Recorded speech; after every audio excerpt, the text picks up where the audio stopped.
Praise the lord. దేవుని సాటిలేని నామమునకు మహిమ కలుగును గాక. ప్రియులారా, ఈ హోప్ ఫర్ టుడే వాక్య సందేశంలోనికి మిమ్మల్ని ప్రేమతో ఆహ్వానిస్తూ ఉన్నాను. నేటి సందేశం కొరకు కీర్తనల గ్రంథము 75వ కీర్తన 7వ వచనాన్ని చదువుదాం.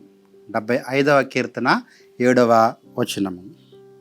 దేవుడే తీర్పు తీర్చువాడు, ఆయన ఒకరిని తగ్గించును, ఒకరిని హెచ్చించును. దేవుడే తీర్పు తీర్చువాడు, ఆయన ఒకరిని తగ్గించును, ఒకరిని హెచ్చించును. మనందరి జీవితాల్లో మనము హెచ్చును కోరుకుంటాం.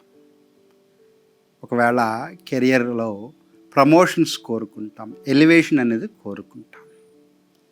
మన జీవితాల్లో మనకి కావలసిన ప్రమోషన్ లేదా హెచ్చింపు, మెప్పు అనేది అది దేవుడే ఇచ్చేదిగా ఉంది. మనందరం కోరుకుంటూ ఉంటాం, కానీ అందరికీ కూడా ఆ మెప్పు అనేది కలగదు. చాలా సమయాలలో మనుషుల చేత మెప్పించబడాలని మనం కోరుతూ ఉంటాం, కానీ మనుషుల చేత హెచ్చింపబడుట కంటే దేవుని చేత హెచ్చింపబడుట గొప్ప విషయం. ఎస్తేరు గ్రంథంలో మొర్దెకై అలాగే హామాను అనే ఇద్దరు మనుషులను మనం చూడగలం. హామాను అహష్వేరోషు అనే రాజు దగ్గర మంత్రిగా ఉండి ఒక ఉన్నతమైన స్థానంలో ఉన్న వ్యక్తి. మొర్దెకై అనే వ్యక్తి ఒక సామాన్యమైన అన్యజాతీయుడిగా అక్కడ ఆ దేశంలో ఉన్నాడు. అతడు యూదుడు, అది పర్షియా రాజ్యం. అయితే హామాను నిరంతరము హెచ్చును కోరుకునే వ్యక్తిగా కనిపిస్తాడు. అలాగే మొర్దెకై ఎప్పుడు హెచ్చును కోరుకున్నట్లుగా మనం అక్కడ చదవము. అయితే దేవుడు హామానును, అంటే మంత్రి స్థానంలో ఉన్న హామానును తగ్గించి ఒక సామాన్యుడిగా ఉన్న మొర్దెకైని హెచ్చించినట్లుగా చూడగలం. వీళ్ళిద్దరి జీవితాల్లో ఏం జరిగింది అంటే, హామాను మొర్దెకైని అవమానించి చంపాలని చెప్పి ఒక ఉర్రికొయ్యను సిద్ధం చేసుకున్నట్లుగా మనకు ఆ విషయం తెలుసు. అదే ఉర్రికొయ్య మీద హామాను ఉరి తీయబడి తగ్గించబడ్డాడు. ఆ ఖాళీ అయిన హామాను స్థానంలోనికి మొర్దెకై హెచ్చింపబడ్డాడు. వాక్యం ఏం నేర్పిస్తుంది అంటే, దేవుడే తీర్పు తీర్చువాడు, ఆయన ఒకరిని తగ్గిస్తాడు, మరొకరిని హెచ్చిస్తాడు. మనం పనిచేస్తున్న చోట్ల లేదా చాలా సమయాలలో మనము మనుషుల చేత తగ్గించబడతా, చులకన చేయబడుతూ ఉంటాం.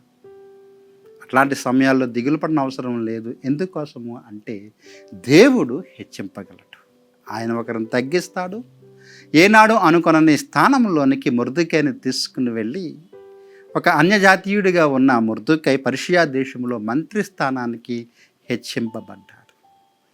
కాబట్టి దేవుడే మనల్ని తీర్పు తీరుస్తాడు. ఏ విధంగా అంటే, ఆయన ఒకరిని తగ్గిస్తాడు, మరొకరిని హెచ్చిస్తాడు. విధేయులైన వారిని దేవుడు తప్పక హెచ్చిస్తాడు. మొర్దెకై వలె గర్వంతో, అతిశయంతో ఉన్న, అహంకారంతో ఉన్న హామాను వంటి వారిని దేవుడు తప్పక తగ్గిస్తాడు. కాబట్టి ఇటువంటి హెచ్చింపు దేవుడు మీ అందరి జీవితంలో ఇచ్చునుగాక. ఆమేన్. ప్రార్థన చేద్దాం. ప్రేమగల ప్రభువా, కృపగల తండ్రి, ఈ మంచి సమయంలో నాయన మీరిచ్చిన వాగ్దానాన్ని బట్టి వందనాలు. అవును, మీరే తీర్పు తీర్చువాడు. మీ తీర్పులో ఏ పక్షపాతము లేదు. మీరు ఒకరిని హెచ్చిస్తారు, మరొకరిని తగ్గిస్తారు.